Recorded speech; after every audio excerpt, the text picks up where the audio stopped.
If not, what is the position in this regard? If so, under which statutory or constitutional authority was such deployment made, whether Cabinet, Parliament, and/or any oversight body was informed or consulted prior to or after the deployment? If not, what is the position in this regard?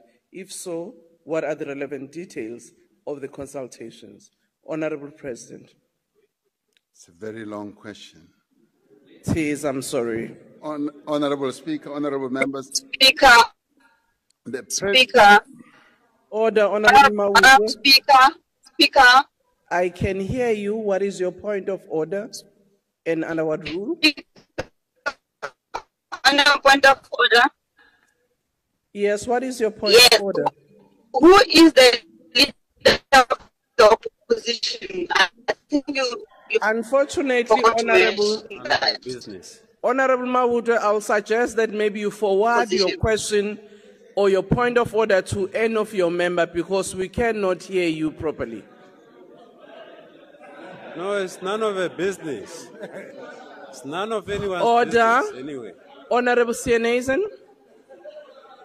Madam Speaker, as the former leader of the opposition, I'm a bit worried about who my successor in title is in this House. Honorable members, order. Let me explain, honorable members, that once the Speaker has been appropriately informed of members of Parliament and their responsibilities by their parties, we will accordingly advise. So for now, we have not been advised. Order. Honorable members of MK, order. We have not been properly advised as to any changes, if any. I would allow the President, I'm sure he has taken a little bit of a break, to then answer this long question asked to him. Mr. President. Honorable Speaker, the President is not responsible. Honorable Speaker. Honorable Reddy. Honorable Reddy. Speaker, I'm not sure what rule the Honorable John Steenhuisen stood up on.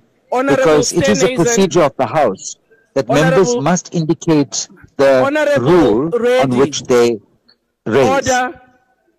I will not entertain your point of order because it is not a point of order and it's irrelevant. Mr. President, can you please proceed? Honorable Speaker, the President is not responsible for the authorization of the deployment of the South African Police Service Special Task Force or National Intervention Unit. Such deployments fall within the statutory and operational authority of the National Commissioner of Police of the South African Police Service. I have consequently not authorized any deployment of these teams either to Richards Bay Minerals or to any other place. Ke tlhalose sentle ka Sesotho gore mopresidente a se ena o etsang di deployment tsa mapodisa. Di deployment tsena di etswa ke National Commissioner ya mapodisa. Ke phetho. Thank you, Honorable Speaker. Thank you, Honorable President. I'm informed that Honorable Mlife will take the question as a supplementary question. Order. Speaker, Honorable Steenhuisen must focus on his first-year studies first before. Order. Honorable member, can you proceed with the question? Yes. Yes. Mr. President, given your answer. Order. You are taking the time of the President, and when the time lapses, some of you are going to have a problem because I will release the President. Honorable Mlife.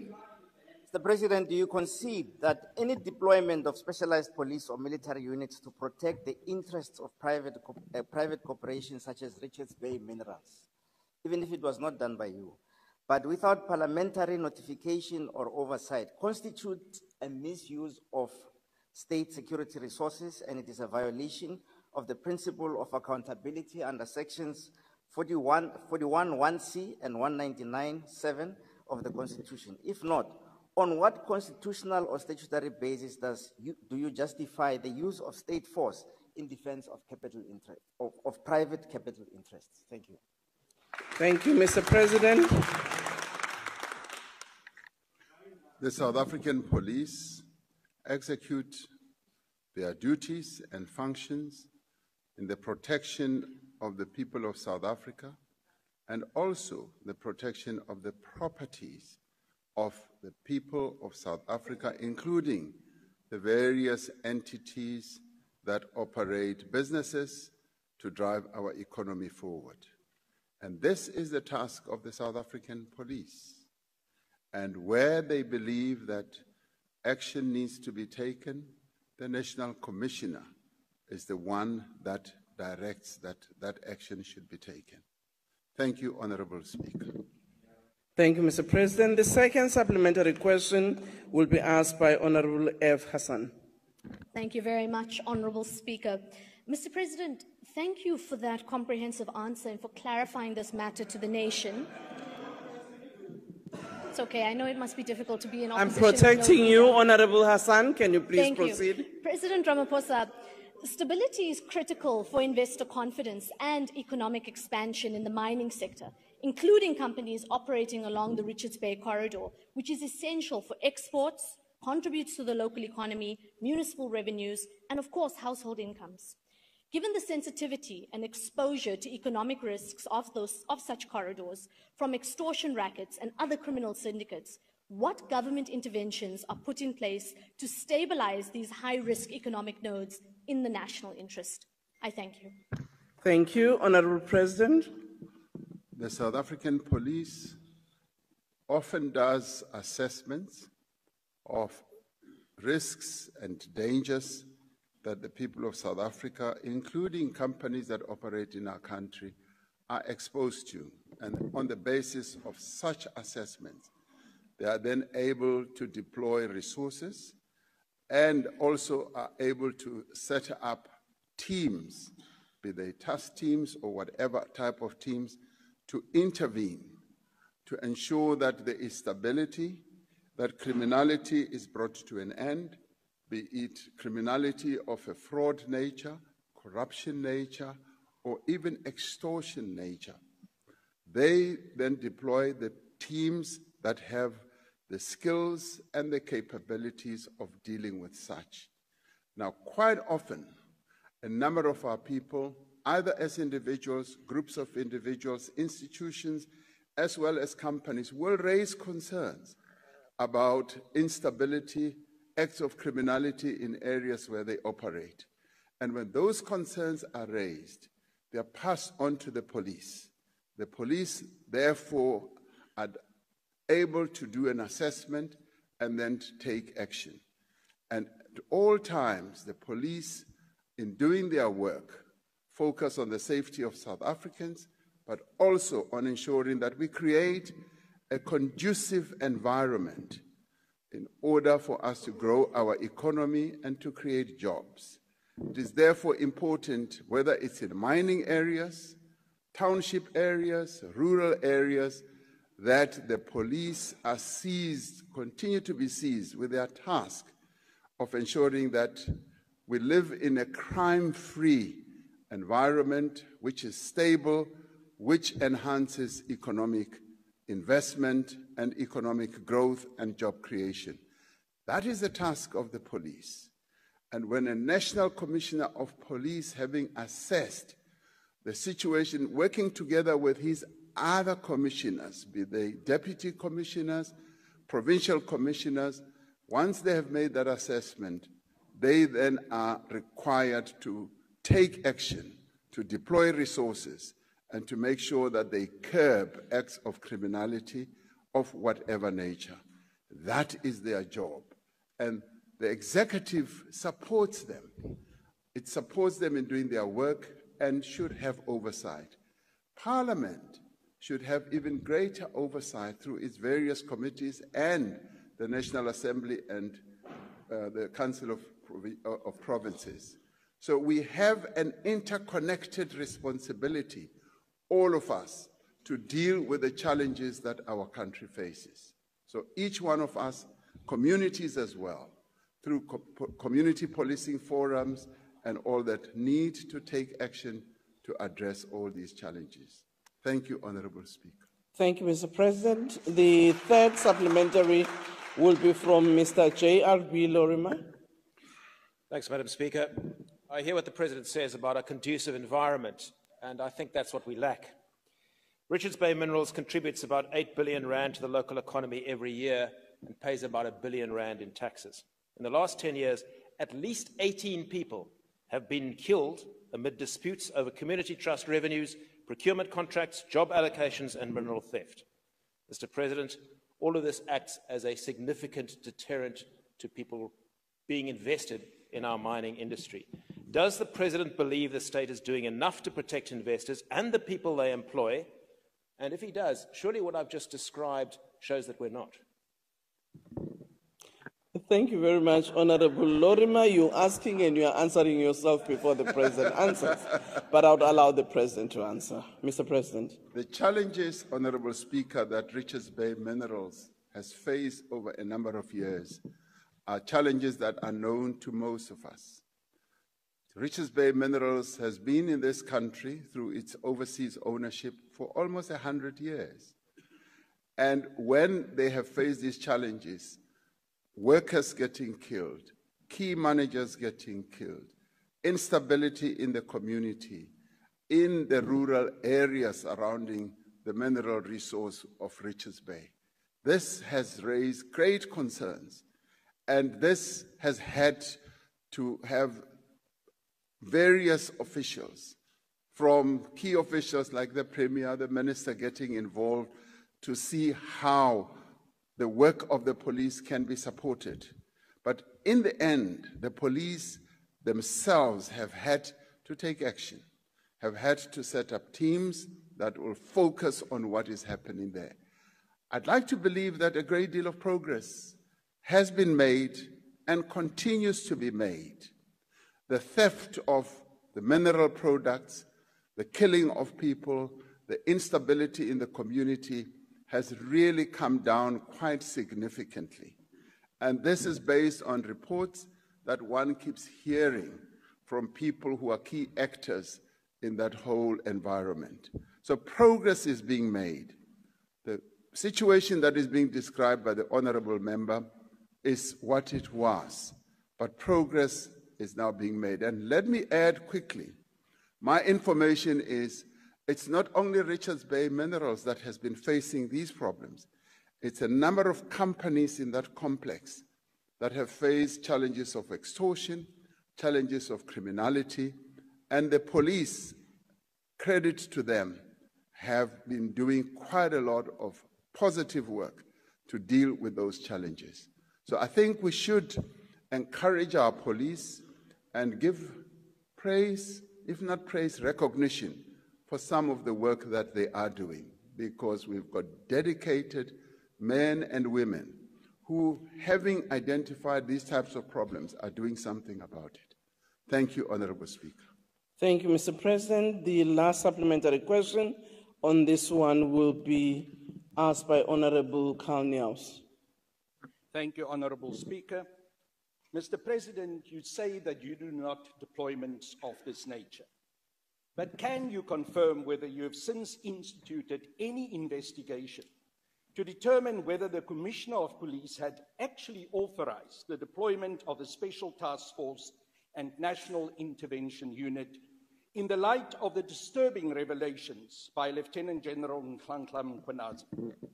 Mr. President, you are a man of influence who knows how to pull strings. Can you state whether you, any member of your family, or any of your close associates currently or in the past had any relationship or business dealings with executives, board members, or shareholders of Richards Bay Minerals or its parent companies? And if so, whether this influenced or created the perception that state security resources... Order, Honourable Member, your time is up. Private capital. But can I also advise the Honourable Member that you have moved beyond the original question in your supplementary. So, Mr. President, you will respond to the supplementary in relation to the question. I thank you. Thank you, Honourable Speaker. Richards Bay Minerals is known to me. I used to be the General Secretary of the National Union of Mine Workers, and we organized workers at Richards Bay Minerals. So I've known about that company and some of the officials and managers. I don't know the current ones. I must say, though, I met the executive global chairperson at Davos a year or two ago. And he told me about the challenges that they are having. Now, what was concerning to me about that encounter which I had with him in Davos was that they were saying, we've been in South Africa for so long, and the challenges that we are having of criminality and our key workers and managers being killed is now tilting towards us reconsidering our presence and investment in South Africa. That concerned me. And it is that we then said, the criminality that is happening in Richards Bay Minerals does need to be dealt with. And the police must deal with it. The National Commissioner must deal with problems like that. The President does not get involved, will never say, go and do ABC. The President will say, go and do your work. And your work is to make sure that people don't get killed, products don't get stolen, and there is no instability in the community, because he even briefed me about that the shareholding processes and structures were leading to instability, infighting in the community and all that. Now, all that is unknown to me, but there are people who must deal with those issues. And all one would say is, we create an environment for you to do your work. Go ahead and do it. So you want to know whether I know about Richards Bay Minerals? Yes. I've known about Richards Bay Minerals from 1982, when I started to organize mine workers at Richards Bay Minerals. Thank you. Thank you, Honourable President.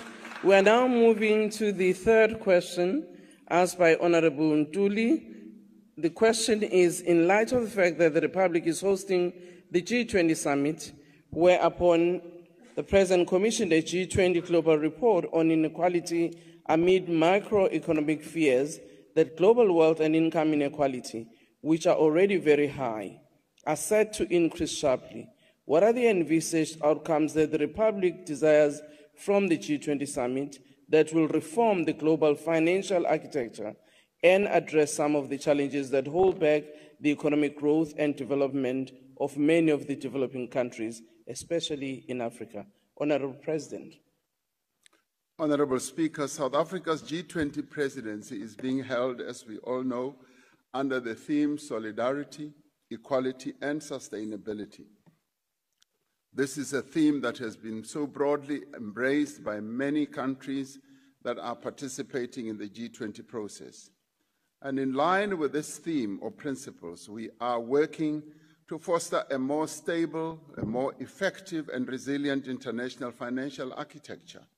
The envisaged outcome of the G20 Leaders Summit, which will be held later this month, include agreement on strengthening multilateral development banks, such as the World Bank, the IMF, and the African Development Bank. This builds on the work that Brazil did when they were president of the G20, on a roadmap to make these institutions much better, more effective in helping countries to meet their sustainable development goals. We expect the summit to make a clear political commitment to address debt vulnerabilities that low-income and middle-income countries are suffering under at the moment. We want to see the issue of the cost of debt being addressed, because many countries are having to spend the income or the revenue they have largely to pay back debt and not to advance their people's developmental needs such as education, health, and many others, and infrastructure. These debt vulnerabilities contain their fiscal space, their ability to address poverty and inequality, and their capacity to invest in growth and development. The Johannesburg Leaders' Declaration, as we will call it, is expected to include a commitment to further strengthen the implementation of the G20 Common Framework for debt treatments in a predictable, timely, and coordinated manner. Now, we are hoping that we will have a declaration. If not a declaration, we will have a declaration by sufficient consensus. And if not that, we hope that the chairman's statement will be able to encompass the various consensus points that have been reached during the course of the whole year as we have held various meetings around various sectors. This declaration will urge the international community to support vulnerable countries with a strong reform agenda whose debt is sustainable, but there are countries that are also facing liquidity challenges. Now, related to this, the summit is expected to support efforts to strengthen the global financial safety net and enhance representation of developing economies in the major and key decision-making centers of the international economic and financial world.